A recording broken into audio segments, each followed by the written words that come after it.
한동안 2%대에서 물가가 안정돼서 이제 좀 한숨 돌리나 싶었죠? 그런데 최근에 다시 분위기가 심상치 않습니다. 2025년 하반기에 대체 무슨 일이 있었던 걸까요? 이번 시간에는 갑자기 튀어오른 물가의 진짜 원인을 속 시원하게 파헤쳐 보고요. 그 뒤에 숨겨진 의미까지 명확하게 짚어드리겠습니다.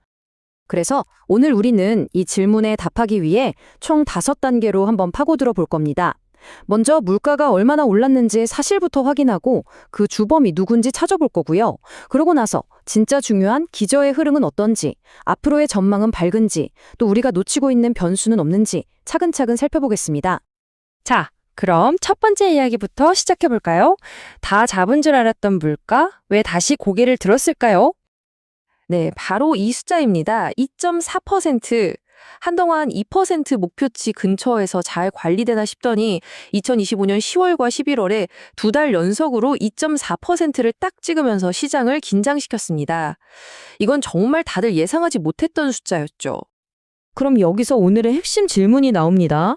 아니, 이 갑작스러운 상승은 대체 원인이 뭘까요? 사람들이 갑자기 소비를 막 늘린 걸까요? 아니면 우리가 모르는 다른 이유라도 있었던 걸까요?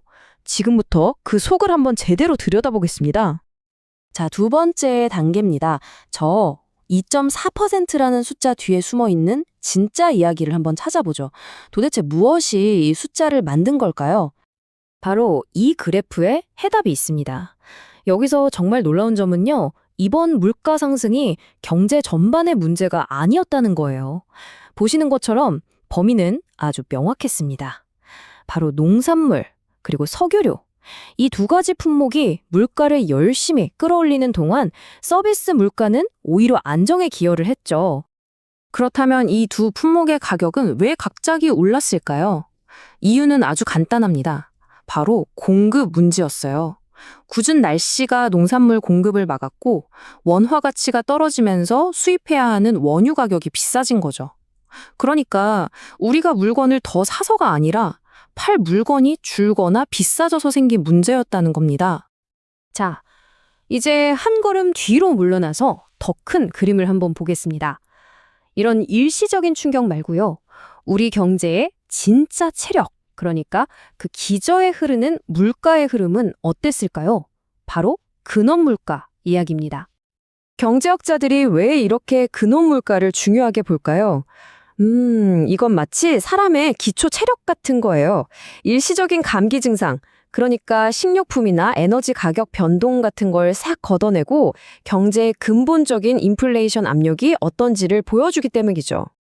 헤드라인 물가를 바람 불 때마다 시시각각 변하는 바다 표면의 파도에 비유한다면요. 근원 물가는 그 아래에서 아주 묵묵히 흐르는 거대한 해류와 같습니다. 우리가 진짜 주목해야 할 건 바로 이 깊은 흐름이죠. 이 표를 보면 모든 게 명확해집니다. 소비자 물가가 2.4%로 뛸 때 근원 물가는 어땠나요? 목표 수준인 2.0%에서 아주 굳건하게 자리를 지켰습니다. 이것이야말로 이번 물가 상승이 일시적인 공급 충격일 뿐 경제 전반의 흐름이 아니라는 가장 강력한 증거라고 할 수 있습니다. 그리고 이 안정성의 중심에는 바로 서비스 부문이 있습니다. 근데 흥미로운 점은 이게 우리나라만 그런 게 아니라는 거예요. 최근 미국이나 유럽 같은 주요 선진국에서도 공통적으로 나타나는 말하자면 글로벌 트렌드이기도 하죠. 자, 지금까지의 분석을 바탕으로 이제 미래를 내다볼 시간입니다. 과연 2026년 한국 경제의 물가는 어떤 모습을 하고 있을까요? 한국은행의 공식 전망치는 2.1%입니다. 네, 이건 최근에 불안했던 상황이 진정되고 다시 물가가 안정적인 궤도로 돌아갈 거라는 꽤 긍정적인 신호로 볼 수 있겠죠. 이런 긍정적인 전망에는 크게 3가지 근거가 있습니다. 첫째, 날씨가 정상으로 돌아오면 농산물 공급이 회복될 거다. 둘째, 세계 경제가 좀 둔화되면서 국제 유가도 안정될 가능성이 높다. 그리고 마지막으로 기저효과라는 통계적인 효과가 있는데요. 이건 작년 물가가 높았기 때문에 상대적으로 내년 상승률이 낮아 보이는 효과를 말합니다. 하지만 모든 예측에는 항상 하지만이 있죠.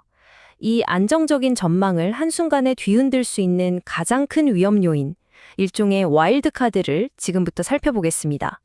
그 와일드카드는 바로 환율입니다. 다른 모든 조건이 완벽하게 안정적인 방향을 가리켜도 이 원화 가치가 계속 약세를 보인다면 이 모든 긍정적인 시나리오는 한순간에 바뀔 수 있어요. 이게 바로 현재의 물가 전망의 가장 큰 복병인 셈이죠. 이건 그냥 그럴 수도 있다는 수준의 우려가 아닙니다. 자료는 명확하게 경고하고 있어요. 만약 지금처럼 높은 환율이 계속된다면 물가 상승률은 전망치인 2.1%를 넘어서 다시 2% 초중반까지 올라갈 수 있다고요. 자, 오늘 분석 4가지 핵심 내용으로 딱 정리해 보겠습니다. 첫째, 최근의 2.4% 물가 상승은 일시적인 공급 충격 때문이었다. 둘째, 경제의 펀더멘털을 보여주는 근원 물가는 2%로 안정적이다. 셋째, 공식 전망은 물가가 다시 2%대 초반으로 돌아갈 거라고 본다. 그리고 마지막으로 이 모든 전망을 위협할 수 있는 가장 큰 변수는 바로 환율이다. 결국 질문은 이겁니다. 우리 내부의 경제 지표들은 분명히 안정을 향해 가고 있습니다. 하지만 우리 힘만으로는 통제할 수 없는 글로벌 환율이라는 거대한 파도가 과연 이 계획을 뒤흔들게 될까요? 2026년 한국 경제를 바라보는 가장 중요한 관전 포인트가 바로 여기에 있습니다.